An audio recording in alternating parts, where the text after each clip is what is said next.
Welcome to the intersection of faith and politics. Wall Builders Live with David Barton and Rick Green. Today's program is Civil Stewardships, Duties versus Rights. We're going to learn a lot today as we go to the set with David Barton and the Building on the American Heritage series. Well, David, we all love our freedom. We love enjoying the blessings of liberty. But with those blessings, there also comes a burden or a responsibility to do something about it. Kind of playing your role to make sure that that freedom's not only something I enjoy, but you get to enjoy it and our next generation gets to enjoy it as well. Our founding fathers who gave us these rights, or at least secured them to us, they were rights given by God, and the founding fathers secured them. They said to every right, there's a commensurate duty. So if we have a right to free speech, which we do, we also have the duty to be honest in what we say and be truthful and be accurate. And we get a right to free speech, but there's a duty that goes with it. We enjoy liberty. We got a duty to be involved in government, to choose the right kind of leaders, to find out the right things about leaders when we go to vote so we can cast an informed vote. So if you have the freedom to vote, if you have the freedom to choose your leaders, that means you have a duty to go be informed when you do it. That's exactly right. So with every single right that's out there, there's a duty. And if you don't take the duty side of it, you cannot preserve the rights. It will deteriorate into really anarchy. And what happens is it becomes a licentious kind of a thing. Yeah. I have the right to do whatever I want. No, you don't. There's a great passage in the Bible where twice we're told that we have the law of liberty. Those two things seem oxymoron. Liberty, that's freedom from law, isn't it? No, it is law that provides you liberty. When you have the standards and the rule of law, you have freedom in so many ways. And it's the same way with duty and rights. We have rights. Those rights are given us by God, and that's really what made America different from other places. And that's why we had so much more self-government, because we governed ourselves. If we have a right to be a self-governing nation, we have a duty to be self-governing citizens. So in other words, it's not then just like you said, licentiousness. It's not just a freedom to do whatever feels good, sort of this libertarian view that says, just get government out of my life. I can make all my own decisions and do whatever feels good to me. There are parameters. There's boundaries there. Absolutely. And we're told in the Bible about government. Government's instituted and created by God. We're told in 1 Timothy that God has given laws and it's to regulate the bad guys. And by the way, a lot of the laws that help a society are moral laws. That's why in the common law, which we've had for hundreds of years, the common law lists all these moral behaviors. I mean, if you take the logic that if it's done in private, just between me and whoever, if it's consenting kind of stuff, then it doesn't matter what anybody else thinks. Really? Well, I think embezzlement can be done in private. There's no crime that is limited just to you individually. It affects everyone else. Yeah. So the libertarian viewpoint, now there's some basis for saying a libertarian view of government is that government should be limited. But you can't exist without government. So you have government, you have a right to have government, but you have a duty to have a restrained, limited government, not a tyrannical government, not an overbearing government. So every right still has a duty that goes with it, and those two things cannot be separated.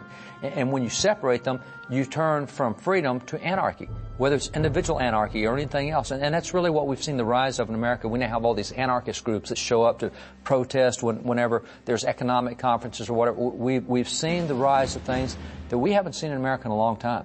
And part of that is we've abandoned a moral standard. We have a duty to uphold what God has told us we're to do, whether it's the Ten Commandments or anything else. But when we abandon that standard, we really force ourselves to have more government. I love the way that Robert Winthrop described this back in the 1840s. And Robert Winthrop was the Speaker of the House. He's actually a great historian. He's the founder of the Massachusetts Historical Society. He's the guy that gave the speech when they laid the cornerstone at the Washington Monument. And he talked about how that every society must be governed in some way or the other. And he talked about you can be governed either by the Bible or by the bayonet. You can force people to do what's right, or you can choose to do what's right. If you cannot regulate yourself, the government will regulate you. So if you want liberty, you have to be restrained.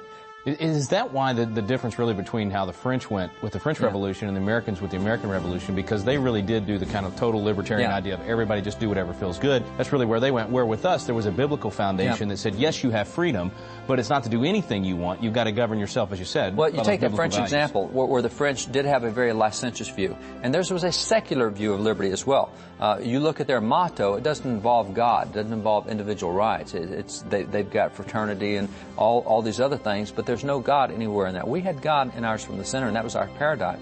And it was significant that we've got a constitution in America, but the French Revolution is going on.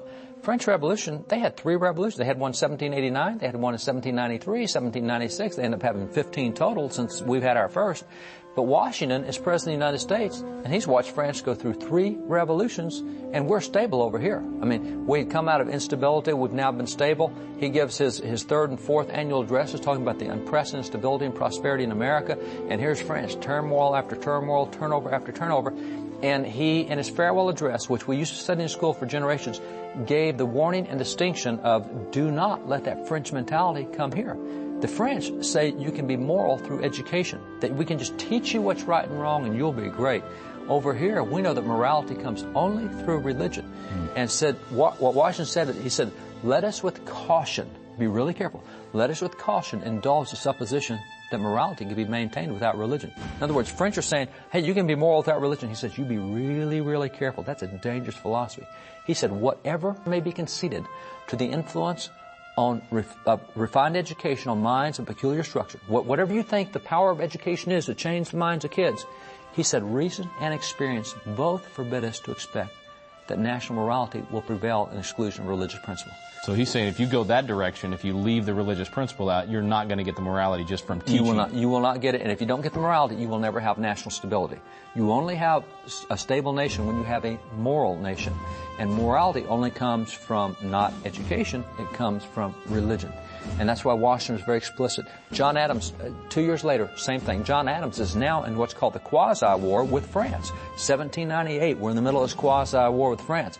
And he is speaking to the military of the state of Massachusetts. And in talking to them, he basically sums it up and says, listen, guys, you're great, you beat the British, you're really good, but you're not strong enough for what it would take to make people do what's right. He said, we have no government capable of restraining human passions that are not controlled by religion and morality. If you can't control yourself by religion and morality, you guys in the military aren't tough enough to make everybody do what's right. You can never beat people in doing what's right if they won't choose to do it themselves. And so that was the way we understood it, and that was our duty. If we want to live in a free nation, we have a duty to be moral. We have a duty to be God-fearing. That's why we acknowledge God in the Declaration 4 times. We acknowledge our rights, individual rights, but they come from God. And if you lose that progression from God to us to my responsibility to be moral, both for my society and for God, then you lose all your freedoms. Well, what do you do about that? A lot of people today would say, hey, I love freedom. I'm all for freedom and liberty and those things, but I don't want God in the equation. I can be a patriot without having God in the equation. You can't be. George Washington specifically dealt with that in the 1796 address. Now, you may think you can, but it doesn't prove out that way historically. 1796 in his address, he looked at the prosperity America had, and Washington was present in what was called the Age of Revolution. So you not only had the French Revolution, you had the Russian Revolution, the Greek Revolution, the Italian Revolution. So he's witnessing this firsthand. I mean, he's seeing this happen. The whole world's in turmoil. And he's over here and saying of all the habits and dispositions that lead to political prosperity, of everything that makes our politics prosper, he said religion and morality are indispensable supports. Now, religion and morality is what makes us different. He said, in vain would that man claim the tribute of patriotism who should labor to subvert these great pillars. So he's saying you cannot be a patriot. He said, I won't even let you call yourself a patriot if you try to separate religion and morality out of it. Wow. That's what he's saying. John Witherspoon, president of Princeton, founding father, signed the Declaration, trained so many other founding fathers, James Madison, said that he is the best friend to America who is most sincere in promoting pure and undefiled religion. He said, whoever is an enemy of God, I hesitate not to call him an enemy to his country. The founding father said there's no way you can be called patriotic if you're going to be anti-God or secular. You have to at least be God-fearing. Now, that doesn't mean you have to be a Christian, doesn't mean you have to go to church, but you got to accept God's moral law and God's standards. You have to be God-fearing, which is why we acknowledge God on our currency. So we've understood that all along, and if we want those freedoms, we just cannot be a secular nation. If we enjoy our freedoms, we have duties we have to perform, and part of those duties are being moral and religious. All right, David, let's go to the audience for a question on this issue of duty. Why does it seem that so many more Americans were willing to sacrifice in earlier generations? Well, that's true. You think about the founders' lives, fortune, sacred honor. You think about the World War II generation, those that served in Korea, Vietnam, right on down the line. It does seem like prior generations gave more. At the risk of sounding simplistic, it's because we were a lot more biblical in those times. We really have some strong Bible teachings on the concept of duty and sacrifice above all costs, keeping your word no matter what it costs. And we've moved into, in some ways, a really shallow, really lazy form of Christianity where, oh, duty, I'm not under the law anymore. I'm free, I'm under grace. And we've separated duty out. Now, I want to read a little passage from Luke 17. And verse 5, the apostle said to the Lord, increase our faith. We say this, we want to do what you do, increase our faith. And Jesus' answer is really pretty remarkable. He says, well, if you've got faith as a mustard seed, you can do this stuff, but here's the rest of the story. And so he starts in verse 7, he says, and which of you, having a servant plowing or tending sheep, wait a minute, what was the question? I thought the question was increase our faith, and now he's taking them to an agricultural setting of plowing and tending sheep. Now, I got to stop right there for a minute, because having grown up farming and ranching and being a cowboy myself, plowing and tending sheep is pretty significant stuff. We still raise sheep. Right now to this day we raise sheep. And anyone who thinks it's a compliment that we're called sheep in the Bible, they don't know a thing about sheep. That is the most ignorant animal that's ever existed, the most stubborn animal. Easy day at the office. That is not an easy day at the office. Yeah. If I want them to go into this pen, they're going to go into this pen. I actually have to use sheep psychology on them. I try to get them in the wrong pen so they go in the right pen. They're rebellious. Everything is wrong about sheep.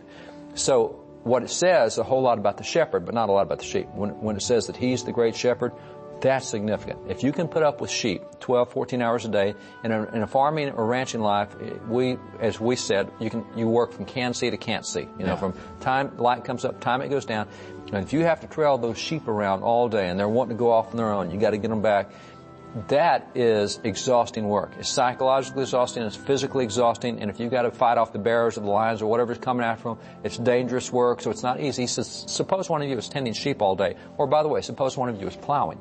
And I've done my share of plowing, but always on a tractor. Yeah. I've never had to plow with a wooden plow following behind oxen or behind mules or anything else. You do that all day long, you're worn out because you physically have to hold that plow. It's not the animal doing all of it. You're having to do a lot of keeping it balanced. And like you said, it's all day. This is not 9 to 5. This is sun up, sun down. So the question is, Lord, increase our faith. And so he says, which one of you, having a servant plowing or tending sheep, will say to him when he's coming from the field, come at once and sit down to eat. In other words, hey, servant, you've been working hard all day long. It's been grueling work. I know you're worn out. I know you're frustrated. I know you're tired. I know it's been tough. Why don't you sit down and get something to eat? Is that what happens when you have, it just says no? He says, will he not rather say to him, hey, prepare my supper, gird yourself for me, and serve me, and after I've eaten and drunk, then maybe you can eat and drink.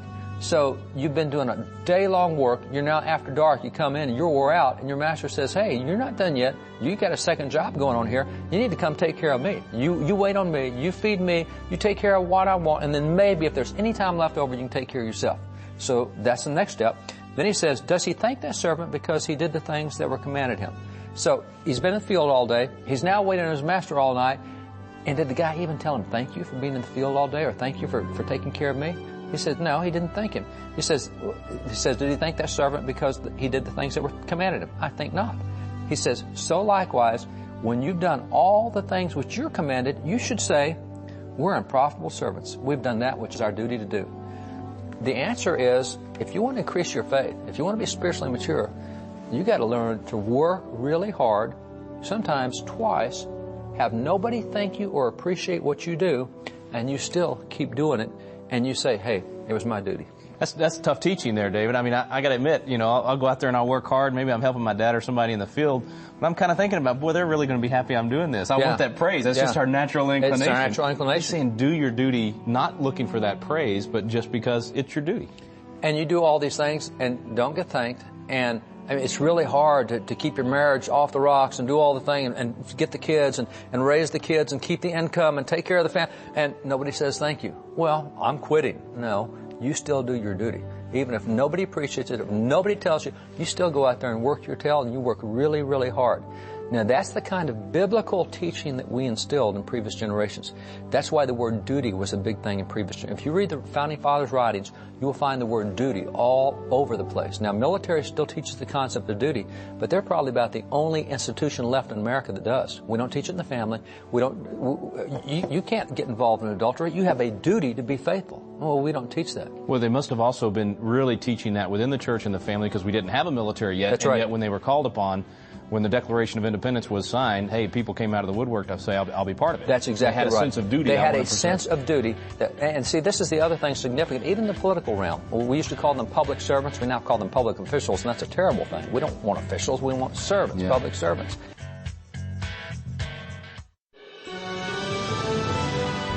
America has developed a severe case of historical amnesia. Not only have we forgotten how we became the most stable and prosperous nation on the globe, but now we're apologizing to the world just for being Americans.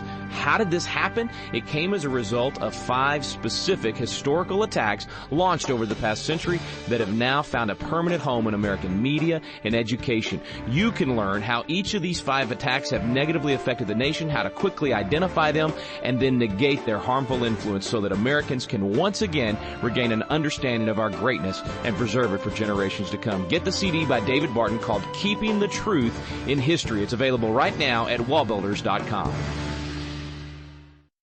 Let the torch of freedom burn.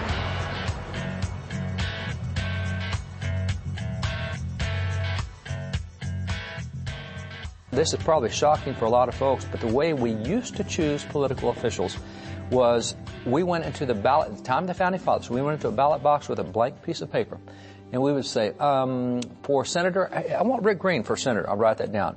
So there weren't names on the list. You went in and said, these are the people I think. These are the people I want. And then they would get all the ballots, count them all up, and said, oh, look, Rick Green got more requests than anybody else. They want you to be our mayor. And they go, Rick, the people said they want you to be mayor. Will you be mayor? They would not allow you to say no because of what we taught. And Benjamin Rush is a great example, this signer of the Declaration. He pointed out from Romans 14:7 that no man lives and dies unto himself. If you've said no, it's because you're being selfish. You're saying, my life is mine. My life belongs to what I want to do. If they have called you to serve them, you can't say, no, I'm not going to serve you. And that was characteristic of so many Founding Fathers. They didn't want to be in public life, but the people called them to it. They weren't putting themselves out there. They weren't saying, hey, I'll be your leader. As a matter of fact, Sam Adams and Noah Webster and so many others said if a person puts themselves forward for office, they're instantly disqualified. Wow. If you try to push yourself in office, we don't want you. That may be why, sometimes we hear, where's Washington, where's Adams, where are the great leaders that we had of yesterday? And you got to go find them and shove them forward. Yeah. And you think of his humility, Washington, how many times he stepped down when he could have been king if he wanted to. And how many times did he resign? Yeah. He kept resigning and people kept sending him back. But when they called him, he said, it's my duty, I'll go do it. Well, Patrick Henry's a great example. Patrick Henry, great founding father, governor of Virginia, was elected governor 4 times. And every time, blank ballot kind of thing, and the people said, we want Patrick Henry. And after the 4th time, Henry said, everybody, listen, really, really good. I don't want to be governor again. I got 19 kids. I got 81 grandkids. I want to be home in Orange, Virginia. I want to be with the kids because he loved to play the fiddle with the kids. And I want to be home. Don't do this again. And they elected him for a 5th time office, and he went back. I mean, wow. It was the kind of thing where if they call you, you can't be selfish. And so that concept, if your country calls you, I'm going to World War II, and it's a tough thing. If I'm called in the Civil War, I'm going to bat. I have to sacrifice that and be a servant, and that's why previous generations were so different from this generation, is we had a concept of duty, and we taught a concept that if you're not doing your duty, it's because you're selfish. All right, Dave, let's get another question from the audience. A lot of schools today still encourage certain character traits. But are they the same character traits we have always taught in America? Well, duty would be one of those character traits, right? Duty is one of the character traits, and in a lot of ways, the character traits have remained fairly constant. If you look at character curriculums that are out there today, they may have only 7 or 8 character traits in them, and they may have as many as 70. So there's a lot of different character traits that are really necessary for full development of character as well as society, but what I find intriguing is in the founding era, they actually prioritize some of those traits. Good example is founding father Benjamin Rush, signer of the Declaration, considered one of the 3 most notable founding fathers. This is what John Adams called him. And so Benjamin Rush is a great educator, called the father of public schools under the Constitution. He started 5 universities, 3 still go today, etc. And curriculum that he would write, he talked about... You say that like that's easy. 5 universities. He started 5 universities. These guys were busy. Sorry, that's a lot of work. Which is pretty amazing. And the fact that 3 of them survived 200 and some odd years later is amazing. But he was really skilled in so many areas. I mean, he was in medicine, he was in chemistry, he was in so many things. But in talking about character traits, he said that he believed that there was one character trait that came to the top. Matter of fact, he said that he believed that one character trait was the best way of defining people, whether they were alive or dead, and he said it was integrity. He says, I think I've observed that integrity takes a stronger hold of the human heart than any other virtue. Now, he said by integrity, I mean a strict coincidence between thoughts and words and actions. In other words, integrity is when what I think, what I say, and what I do are all the same. And you can have political people who will say and do the right thing, but they don't think it. That's not integrity. Integrity at all levels is when I think, when I say, and I do the same thing. That integrity is very, very significant. I love the way that you tie it back to Psalms 15, verses 1 and 4. In that particular passage, Psalm 15, 1 and 4, there's a question asked by David. It says, Lord, who will abide in thy holy hill? Who will dwell in thy tabernacle? God, who's going to be with you? Answer in verse 4, he that keeps his oath even to his own hurt. In other words, when you give your word, you'll keep your word no matter how much it hurts you. Now that trait of integrity is what we see throughout the Founding Fathers. These 56 guys that signed the Declaration signed on the dotted line, if you will. That was an oath. It was an oath. They said, we give our lives, our fortunes, our sacred honor to see America be an independent nation. Well, that's okay if you have the world's greatest military, but they don't. They don't have an army. They don't have a navy. They do not have economic resources. They are taking on the world's most powerful military. What's significant about the founders, 56 Founding Fathers, you cannot find one example of any of them breaking their word. Never once. And so 7 of these guys never lived to see what they wanted us to enjoy. 17 of them lost all of their fortunes and estates keeping their word. 3 lost their wives. 3 lost their kids. Abraham Clark, New Jersey, great example. Here he is in Congress, a member of Congress, founding father. The British capture his 2 sons. The 2 sons were put in the British prison ship Jersey, and that's a death camp. Nobody came out of that place alive. And everybody knew that. There were 3 prisons the British had that were death camps. And so here's Abraham Clark sitting in Congress. The British get word to him and says, hey, we got your 2 sons. Here's the deal. If you'll renounce your signature on the Declaration, we'll let your 2 boys back, because you know what's going to happen to them. So if you renounce your signature, Abraham Clark thought about it about that long and said, no, I gave my word. I can't go back on my word. Not even to save the life of his sons. David, I don't know if I could do that. That these guys understood that they, when they made that sacrifice, when they made that promise, it wasn't just showing up at a rally and signing a petition and going home and forgetting about it. I mean, they knew they were going to have to follow through to make that kind of sacrifice. That's and by the way, that's a character trait of God. I mean, God keeps His word no matter what. He keeps His word if it costs the life of His own sons. And aren't we glad that God keeps His word? Yeah. I mean, even if it costs the life of His son. So keeping your word at all cost, whether it's marital fidelity, whether it's in business, whether it's an agreement or a contract, whatever it is, you give your word, you keep your word. That is the number 1 character trait. That's a trait that made America strong. That's the trait we're going to have to keep America strong. Okay, Dave, time for one more question on duty. Aside from voting, how else can I be involved in the civil arena? Sometimes it's a challenge just to get people to vote. Now we're getting people asking, okay, I can vote. What else can I do? Well, probably the answer to that is a twofold approach, and sometimes it's both. But you have to understand there's a difference between politics and policy. Politics is the means whereby you elect someone to office. Policy is the process whereby you make the laws and make the policies after that person's elected. And a lot of times the 2 things do not touch. Like a congressional guy will have 2 separate staffs. I mean, if you're elected to the House or the Senate, you'll have a policy staff and you'll have a politics staff. So on the one hand, you can get involved on the politics side. You can work in a campaign, you can vote, you can find a good God-fearing person and say, hey, they need help to get elected, so we're going to work. There were campaigns that we ran where we would actually find Christian kids, homeschool kids from Christian universities or Christian schools, whatever.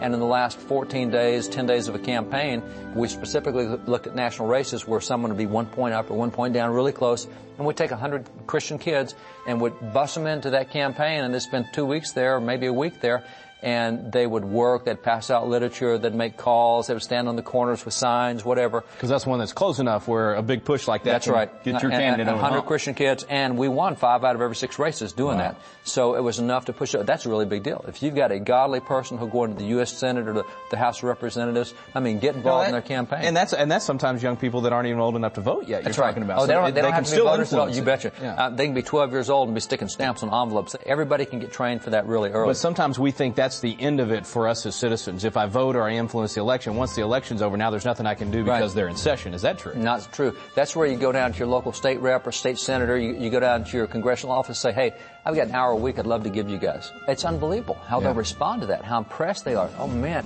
yeah, if you take this mail or look at this or look at these phone calls or maybe call this guy back and tell him this, it makes and then what it does is it creates a relationship with you and that member.